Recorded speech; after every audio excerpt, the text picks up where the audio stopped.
عارف لما تكون مستني خبر معين أو داخل على قرار مهم في حياتك، بتبقى فاكر إن أنت الوحيد اللي مهتم، ولكن بتتفاجئ إن في مجموعة من الكائنات مستنين الخبر ده زيك بالظبط. الفيديو ده مش عن الحسد، هو هيكون امتداد للفيديو اللي فات اللي هو بعنوان ما تقولهمش انت رايح فين، وأنا بعتبره أهم منه. ليه؟ لأن اللي هتسمعه النهاردة هو عبارة عن بعض المواقف اللي حصلت لي، ومن بعدها بقيت بخاف أتكلم عن أي حاجة مع أي حد. فهات الشاي بتاعك ويلا تعالى هنرجع بالزمن لورا كده شوية، أيام ما كنت لسه بشتغل في شركة محاسب تحت التمرين. زي ما حكيت لكم في الفيديو اللي فات إن كان عندي عادة سيئة جدا، وهي إني كنت بحب الكلام. يعني بتكلم في أي حاجة في حياتي الشخصية، إنجاز جديد في العمل، بس برضو ما كنتش عارف الكلام ده مين يستحق يسمعه ومين ما يستحقش، لحد ما بدأت أحس بتأثير العادة السيئة دي على حياتي. يعني كنت دايما أي حاجة أتكلم فيها مع أي حد ما كانتش تكمل. قرار في حياتي مثلا عايز أخده، كنت بلاقي الموضوع بيقف بطريقة غريبة، وما بكونش ساعتها فاهم إيه سبب وقف الموضوع. لحد ما في مرة كنت قاعد بتكلم مع واحد صاحبي في التليفون، وكنت بحكي له إن في شغل جديد وأنا رايح أعمل انترفيو بعد كام يوم، فلقيته بيعرض عليا إن هو يروح معايا في يوم المقابلة. أنا ما كانش عندي مشكلة ساعتها، يعني ما كنتش متخيل إن الموضوع هيكون فيه مشكلة إن هو يجي معايا. المهم قلت له ماشي، واتفقنا على الميعاد. صاحبي ده كان معاه عربية، وأنا وقتها كان معايا عربية والدي، فهو اتفق معايا في اليوم ده إن إحنا نروح بعربيته هو، وفعلا جالي في الميعاد. بس استغربت جدا لأنه كان لابس شيك قوي، فسألته هو أنت ليه لابس شيك كده؟ ده أنت كأنك أنت اللي هتروح تقدم في الوظيفة. لقيته بيقول لي ما أنا فعلا كنت ناوي أقدم معاك، لأني من زمان وأنا بدور على وظيفة بالمواصفات دي، وهي لو جات لأي حد مننا يبقى خير لينا كلنا. ما انكرش إن أنا حسيت بشوية مضايقة، بس لأنه كان صديق عزيز عليا فطنشت. المهم بدأت المقابلة وبدأوا يسألونا اشتغلتوا فين قبل كده، وإيه الكورسات أو الخبرات اللي عندكم. وعلى فكرة الانترفيو ده كان غريب جدا، لأنهم كانوا مقعديننا كلنا في أوضة واحدة، يعني بمعنى إن أنت سامع اللي جنبك بوضوح وسامع كل الأسئلة اللي بتتوجه. فسمعت صاحبي بيقول للراجل اللي كان قاعد معاه كلام ملوش أي أساس من الصحة، يعني عمال يألف عن الخبرات اللي عنده ويقول لهم إنه اشتغل في كذا واشتغل في كذا. طبعا ساعتها قلت أنا ماليش دعوة يا عم، هو حر، لأن كان عندي مبدأ وأنا صغير إنك لو كدبت عليهم في المقابلة هتتفضح في الشغل من أول شهر، لأنك بتقول خبرات مش عندك، فطبيعي هتتقفش. المهم إن إحنا خلصنا الانترفيو وروحنا، وبعد كام يوم اتفاجئت إن صاحبي اتقبل وأنا لأ. طبعا زعلت جدا، ويمكن اللي بيسمع يقول عليا أناني، بس السياق بتاع القصة في حاجات هحكيها لك دلوقتي. زي مثلا إنه ما قاليش إنه راح يقدم معايا، ده بالعكس كان بيقول لي إن أنا ألبس أي حاجة، مش لازم ألبس يعني حاجة أوفر. وهو من الناحية التانية لبس بدلة وكان في منتهى الشياكة. يعني هو لو كان هيقدم معايا ليه ما قاليش من ساعة المكالمة؟ هو طبعا مش هو ده اللي خلاه يتقبل وأنا لأ، بس أنا بتكلم عن الأسلوب اللي هو عمله معايا. المهم إن أنا بعدها برضه ما حرمتش، كنت بحس كده بفراغ لو ما اتكلمتش. يعني حتى في المقابلات العائلية كانوا مسميني الرغاي، من كتر ما كنت مش بقدر امسك نفسي ولازم اتكلم ان شاء الله عن اي حاجه. المهم اتكلم وخلاص وما اسكتش. بس الكلام ده بدا يتغير بسبب حاجه حصلت خلتني اعرف ان السكوت ده نعمه من النعم اللي في الحياه. والله السكوت فعلا من دهب.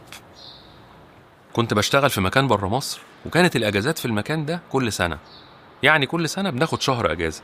المهم ان انا كنت ظابط دايما ان اجازتي تبقى على الصيف، بحيث تبقى في فرصه ان انا اصيف مع اهلي، وكمان الفسح في الصيف بتكون احسن، والدنيا كده بتبقى حاسس انها اجازه. والموضوع بتاع تظبيط الاجازه ده انا مظبطه مع الاداره من اول يوم اشتغلت فيه، هم وافقوا وقالوا ان مفيش مشكله. يقوم بقى يطلع لك واحد من الزملاء الافاضل مش عاجبه الكلام ده، وليه انا انزل في الصيف وهو ينزل في الشتاء، مع ان هو قبل ما ناجي كانت على طول اجازته في الشتاء. طب ده حتى لما كنت بتكلم معاه في مره كان بيقول لي ان هو بيحب قوي انه ينزل الاجازه في الشتاء. طب ايه اللي غير الكلام؟ اللي غير الكلام ان لما حكيت له ان انا بعمل ايه في الاجازه، وازاي مصر بتبقى احلى في الوقت بتاع الصيف ده، وان هو غلطان جدا انه يسيب الصيف وينزل في الشتاء، وهو بكده مش هيحس بالاجازه. هو بعدها قرر انه ينزل في الصيف، ولان الشغل اللي بيني وبينه مشترك، يعني ما ينفعش احنا الاتنين ننزل في نفس الوقت، لازم تتقسم بيني وبينه. يعني مثلا انزل انا السنه دي وهو ينزل السنه اللي بعديها، وتمشي كده. وبدا يعمل كل جهده انه يقنع الاداره انه ينزل في الصيف، وانهم ينزلوني في الشتاء زي ما هو كان بينزل.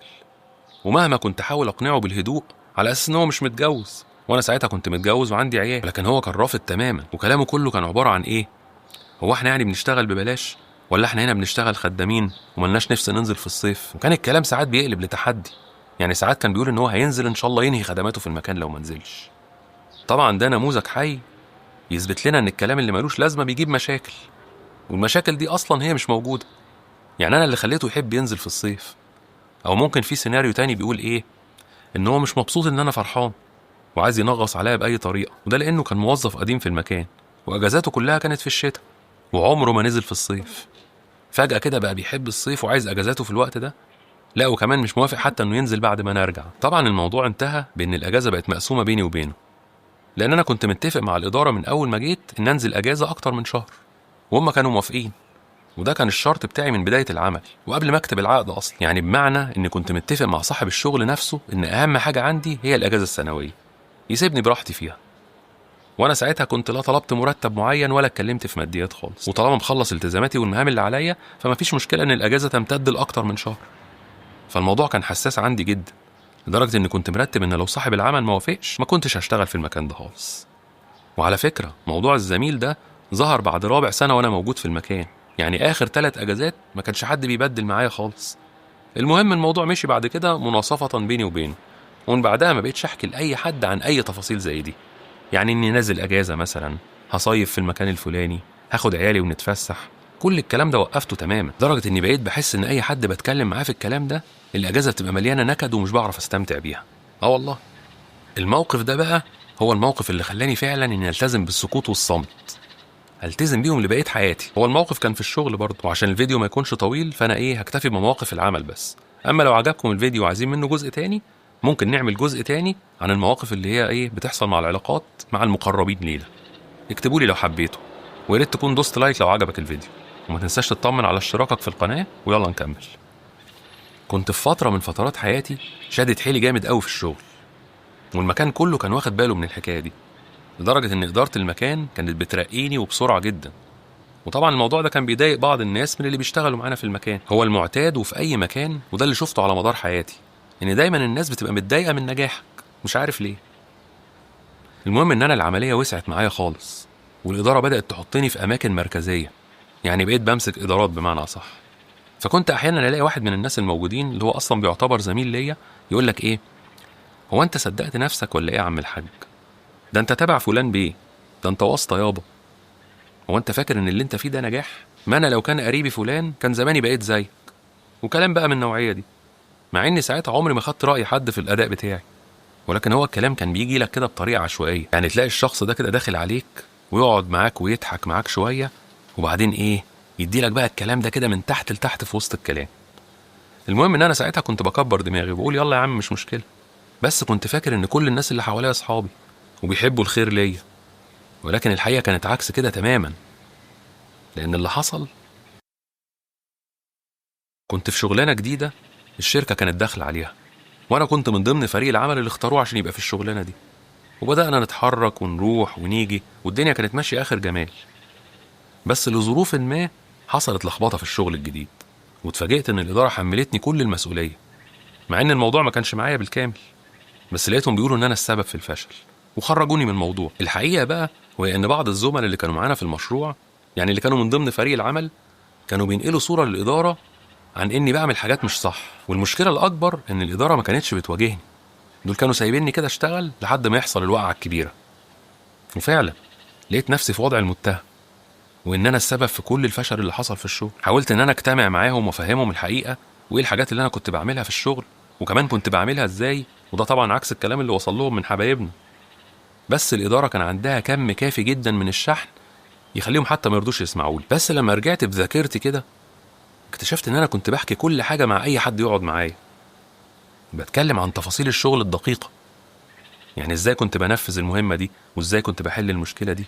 فانا من غير قصد عملت كم رهيب من المعلومات عن خطواتي وخط سيري وكمان اسرار شغلي. وطبعا الكلام ده بيتقال لاي حد، فطبيعي يكون في نسبة منهم حاقدين على الوضع، مش عاجبهم، غيرانين مثلا، وهم دول اللي قدروا ان هم يحفروا لي حفرة ويزقوني فيها.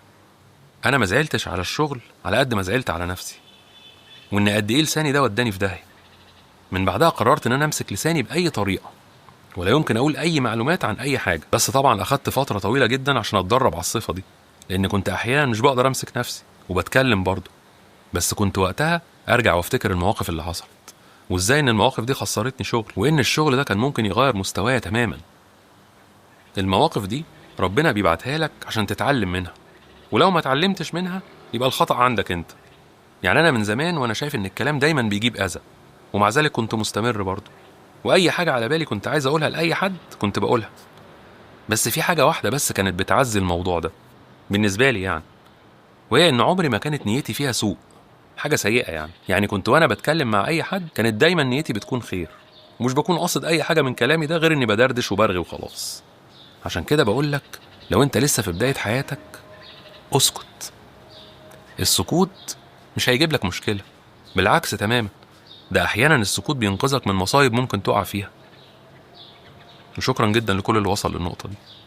سلام.